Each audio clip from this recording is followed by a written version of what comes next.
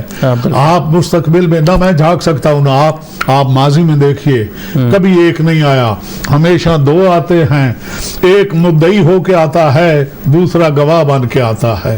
حضرت ابراہیم نے دعویٰ کیا، حضرت لوط نے گواہی دی، حضرت موسیٰ نے دعویٰ کیا، حضرت ہارون نے گواہی دی، حضرت ہارون نے دعویٰ کیا، حضرت عیسیٰ نے دعویٰ کیا، حضرت شمعون نے گواہی دی، پیغمبر اکرم نے دعویٰ کیا، علی ابن ابی طالب نے گواہی دی، علی کی حسن نے، حسن کی حسین نے، حسین کی زین العابدین نے، زین العابدین کی محمد باقر نے، محمد باقر کی جعفر صادق نے، جعفر صادق کی موسیٰ کاظم نے، موسیٰ کاظم نے امام رضا نے، امام رضا کی محمد تقی نے، محمد تقی کی علی نقی نے، علی نقی کی حسن عسکری نے۔ جب مہدی عسکری کی گواہی دے چکا، آواز خلاق آتی ہے، اے حبیب محمد، اگر کوئی نبی پیدا کرتا ہوں ختم نبوت کی مہر ٹوٹتی ہے، اگر کوئی امام پیدا کرتا ہوں اماموں کی تعداد 12 سے بڑھ کے 13 ہوتی ہے، ایسا کیوں نہ کروں ایک نبی کو بلا لوں آسمانوں میں، ابو تراب کے پوتے کو پوشیدہ کر دوں زمینوں میں، جب دنیا جھوٹے نبی اور جعلی امام بنا بنا کے تھک جائے، آسمان سے اتاروں عیسیٰ کو، زمین سے بلاؤں مہدی کو، اور دنیا کے کان پکڑ کے بتاؤں نبی ایسے ہوتے ہیں اور امام ایسے ہوتے ہیں۔ حضور جو فہرست آپ کے سامنے، ہمارے پاس ٹائم شارٹ ہے تو فہرست آپ کے سامنے، یہ تو مسند احمد بن حنبل میں لکھا، بیمار پہ پڑی جائے تو شفا پا جائے، آسیب زدہ پہ پڑی جائے تو شفا پا جائے۔ ہم بھی دعا کے ساتھ پروردگار بے حق محمد و آل محمد بطفیل محمد و آل محمد ہماری اس قلیل سے محنت کو اجر جزیل کے ساتھ قبول فرما۔ پروردگار بے حق محمد و آل محمد ہمارے بیماروں کو صحت اور شفا عطا فرما۔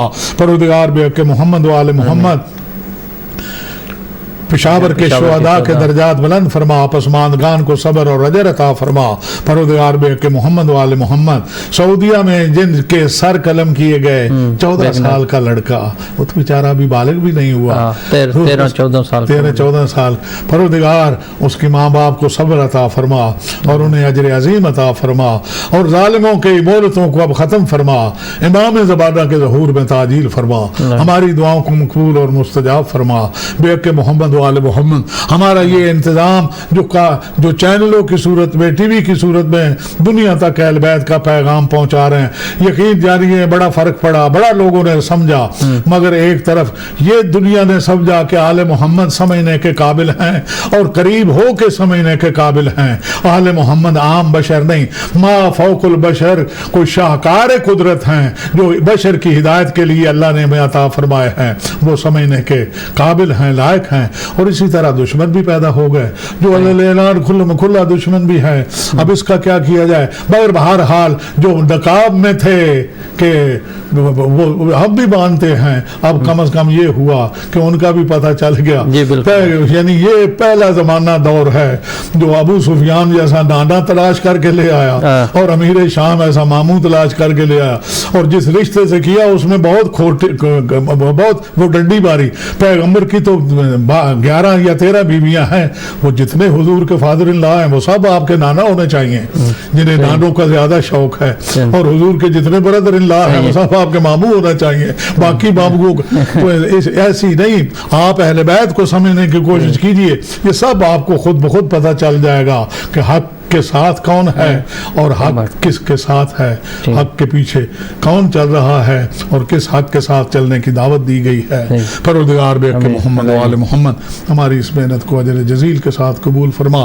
ہمارے ناظرین، ہمارے سامعین سوال کنندگان آئے تو ہم نے کسی کو سوال کرنے کا موقع بھی نہیں دیا، اللہ تبارک و تعالیٰ ان کی توفیقات میں بھی اضافہ فرمائے۔ بے حق محمد و آل محمد علیہ السلام امام زمانہ کے ظہور میں تعجیل فرمائے۔ قبلہ بہت بہت شکریہ آپ کا، کافی آپ نے اچھی گفتگو کیا اور ماہ شعبان کے پورے یکم سے لے کر آخر تک آپ نے سارا کچھ بتا دیا ہے اور اس میں خوشیاں ہی خوشیاں ہمارے لیے اور ہم خوش نصیب ہیں کہ ایسے ہمیں رہنما ملے ہیں، ایسے قائد ملے ہیں جنہوں نے ہمیں روشنی دی ہے زندگی گزارنے کے لیے اور اسلام کے مطابق. اور اللہ تعالیٰ جس سے چاہتا ہے انسان کو پیدا کرتا ہے اور وہ چاہتا ہے کہ زندگی میں جو اس نے امتحان دینا ہے، جو پیپر دینے ہیں وہ کیسے دینے ہیں اور اس کی اصلاح کے لیے پیپر تیار کرنے کے لیے ہمیں جو روشنی دی ہے جنہوں نے ان کا ذکر کیا اور ہماری خوش قسمتی ہے اس ماہ میں وہ نعمتیں ہمیں ملی ہیں. تو ہماری کوشش ہوتی ہے کہ ہدایت ٹی وی کے ذریعے آپ کو ہمیشہ دین حقہ کا راستہ دکھایا جائے، دین حقہ بتایا جائے. تو اس بات علماء حق ہمارے ساتھ موجود ہوتے ہیں بتانے کے لیے. تو آپ بھی علماء حق اور علماء سو کا فرق جانیے اور اس لیے آج ہم نے سوال کیجئے کو دوبارہ آپ کے سامنے لایا ہے. نیکسٹ ویک انشاءاللہ آپ کے سوال بھی لیے جائیں گے، آپ کی کالز بھی لی جائیں گی، آپ کو بھی سنا جائے گا. اس وقت تک کے لیے اجازت دیجیے. انشاءاللہ صحت رہی، زندگی رہی. نیکسٹ ویک دوبارہ آپ سے ملاقات ہوگی. اس وقت تک کے لیے خدا حافظ.